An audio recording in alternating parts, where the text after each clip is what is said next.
नमस्कार। दीपक high school Amreli की ओर से इस वीडियो में आपका स्वागत है। हम कक्षा 12वीं के हिंदी की कृति नंबर 8 यह पढ़ने जा रहे हैं। इसके पहले वीडियो में हमने यह जो कृति नंबर है 8 चार्ल्स टाउन से जोहानिसबर्ग, लेखक मोहनदास करमचंद गांधी, साहित्य प्रकार आत्मकथांश, वह हमने उसका जो थोड़ा भाग था वह हमने पहले वीडियो में देख लिया। इस पाठ की शुरुआत हमने पहले विभाग में की थी।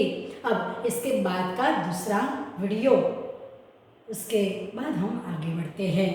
तो यहाँ पर हमने यह देखा था, यह दो तस्वीर यहाँ पर है गांधी जी के, हमारे जो राष्ट्रपिता है, भारत के राष्ट्रपिता, देश के पिता गांधी जी, उनका यह आत्मकथांश है। उनकी जो आत्मकथा है सत्यना प्रयोगो, जो कई भाषाओं में, विदेश की कई भाषाओं में अनुदित हुई है। और यह गांधी जी के बचपन की तस्वीर है। यहाँ पर उनका पोरबंदर शहर का यह जन्म स्थान है, गुजरात का जो पोरबंदर शहर है वहाँ पर उनके जन्म स्थान की यह तस्वीर दी है कि जो कीर्ति मंदिर के नाम से प्रसिद्ध है। तो यहाँ पर गांधी जी का इस घर में जन्म हुआ था। यह गांधी जी की तस्वीर, और उसने किस प्रकार इस पाठ में यह हमें बताया है कि उस वक्त गांधी जी जब दक्षिण अफ्रीका गए थे वकालत के लिए, और उस पर जो गोरी मुखिया ने, गोरी व्यक्तियों ने उस पर जो अत्याचार किए थे, उसका वर्णन इस आत्मकथांश में दिया गया है। हमने यह भी देखा, यह चार्ल्स टाउन की तस्वीर है, यह सत्यना प्रयोगो, उनकी जो आत्मकथा गुजराती में लिखी गई है, बाद में कई भाषाओं में वह रूपांतरित हुई है। यह कीर्ति मंदिर है पोरबंदर शहर का, और यह गांधी जी हमारे राष्ट्रपिता। तो यह हमने सब कुछ देख लिया है। यह सिक्रम है, यह एक उदाहरण के रूप में है, क्योंकि सिक्रम बड़ी होती है, इसके पीछे कई डिब्बे लगे होते हैं, और एक से ज़्यादा 2 या 3 उसमें घोड़े होते हैं, और किस प्रकार उस पर अत्याचार होते हैं लेखक मोहनदास करमचंद गांधी जी पर, कि उसे सिक्रम में नहीं बिठाया जाता। गोरा जो मुखिया था, सिक्रम कंपनी का जो गोरा मुखिया था, उसे किस प्रकार जो घोड़ा गाड़ी चलाने वाला जो कोचवान है उसके बगल में किस प्रकार बैठाता है, वह भी हमने देखा था। और हमने यह भी देखा कि वह उसे बाहर बैठाता है, सिक्रम कोचवान की जगह बैठाता है, जबकि गांधी जी की जगह सिक्रम के, उनका जो टिकट था वो सिक्रम के अंदर का था, परंतु वह उन पर अत्याचार करता है, वह गोरा मुखिया। और बाद में उसकी इच्छा होती है कि मुझे बाहर बैठना है, तो वह बाहर जाता है, और गांधी जी को जहाँ पर पैर रखे जाते हैं, उस पटरी पर एक मैला बोरा रखा था, तो उस पर उसे बिठाना चाहता है, परंतु गांधी जी कहते हैं कि मुझे सिक्रम के अंदर बैठा हो तो मैं वहाँ पर बैठ जाऊँ, लेकिन मैं पैर रखने की जगह पर नहीं बैठूंगा। और उसे गांधी जी को अपना अपमान समझता है, अपना अपमान लगता है, और इसीलिए वह वहाँ पर नहीं बैठते। तो वह गोरा जो मुखिया होता है गांधी जी पर तमाचों की वर्षा करता है, उसे गाली देता है, उसे सिक्रम से उतारने के लिए उसे पाँव पकड़कर खींचता है।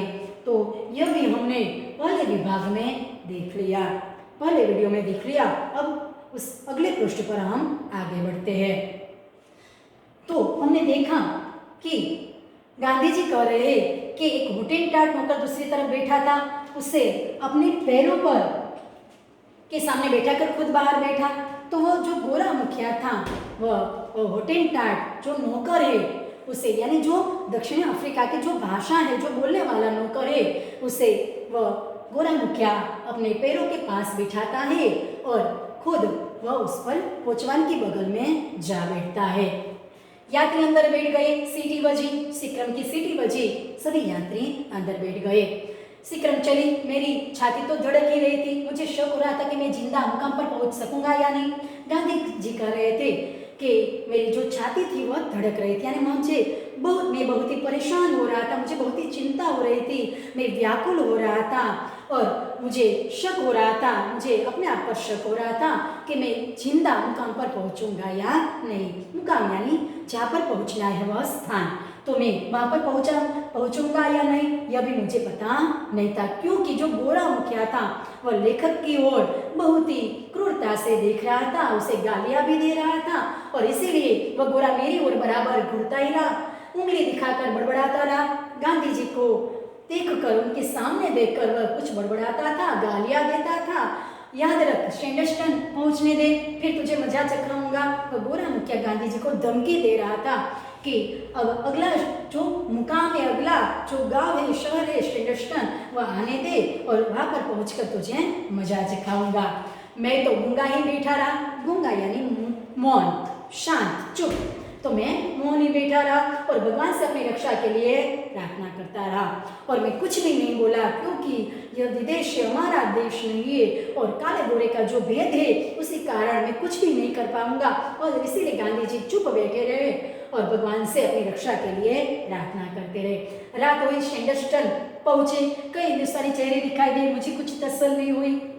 गांधी जी कहते हैं कि इस प्रकार धीरे धीरे रात हुई और हम जहाँ पर एक रात हमें रुकना था जोहानिसबर्ग पहुंचने के लिए, उस शहर में हम पहुंचे, स्टैंडर्ड पहुंचे। कई हिंदुस्तानी, हमारे देश के कई लोगों के चेहरे वहाँ पर दिखाई दे। मुझे कुछ तसल्ली हुई, तसल्ली यानी राहत हुई। नीचे उतरते हिंदुस्तानी भाइयों ने कहा, हम आपको ईसा सेठ की दुकान पर ले जाने के लिए खड़े हैं। अब जैसे ही इसी क्रम से गांधी जी नीचे उतरे तो हिंदुस्तानी जो भाइयों थे, उन सभी भाइयों ने गांधी जी से कहा कि हमें ईसा सेठ ने भेजा है, जो स्टैंडर्ड रहते हैं, अब्दुल्ला सेठ ने उसे गांधी जी के बारे में कहा था, तो हमें आपको ईसा सेठ की दुकान पर ले जाने के लिए हम यहाँ पर खड़े हैं। हमें उसे ईसा सेठ ने हमें आपके पास भेजा है। हमें दादा अब्दुल्ला सेठ का तार मिला है। दादा अब्दुल्ला सेठ ने यह कहा था कि मेरे जो वकील है वो इस प्रकार जोहानिसबर्ग जा रहे हैं, एक रात स्टैंडर्ड रुकने वाले हैं, और इसीलिए आप उसको वहाँ पर ले जाकर एक रात के लिए अपने यहाँ पर अपने घर पर विश्राम करने के लिए ले जाइएगा। तो इस प्रकार अब्दुल्ला सेठ ने हमें तार भेजा था। मैं बहुत खुश हुआ। उसके साथ ईसा हाजी सुमार की दुकान पर पहुंचा। जो ईसा सेठ थे उनकी दुकान पर लेखक उनके साथ जाते हैं, और भारतीय लोगों के चेहरे देखकर वह बहुत ही खुश हुए। सेठ और उनके मुनीम गुमास्तों ने मुझे चारों ओर से घेर लिया। मैंने अपनी बीती सुनाई। ईसा सेठ और उनके मुनीम यानी जो लेन देन का जो हिसाब रखता है उस व्यक्ति को हम मुनीम कहते हैं, लेन देन का हिसाब रखने वाला। और गुमास्ता यानी सामान बेचने या खरीदने का कार्य करने वाला, सामान बेचने या खरीदने का कार्य करने वाला। तो जो ईसा सेठ के मुनीम और गुमास्ते थे, उसने मुझे चारों ओर से मुझे घेर लिया, यानी बात करने के लिए चारों ओर से वो चारों ओर वे जमा हो गए।